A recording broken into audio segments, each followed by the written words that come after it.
Hello guys, welcome back to the channel. In this today's tutorial, I'm going to show you how to remove background from your video automatically using Filmora. Okay, let's get into it guys. Here I have created a project on my Filmora application, and first of all I'm going to add this video to the track or the timeline. For instance, I'm going to remove the background of this video. If we want to automatically remove background from this video, we can go to the video menu right here, and then we're going to select AI tools, and we're going to use this AI portrait cutout feature to remove the background of our video automatically.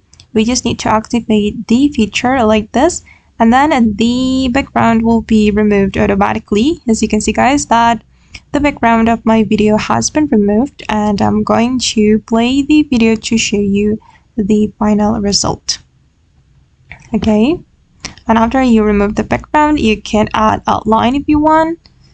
Just go to the outline menu if you want to add outline to your video. Okay guys, and that's all the way to remove background from our video automatically using Filmora. I hope this tutorial will be useful for you. Thank you so much for watching, and bye!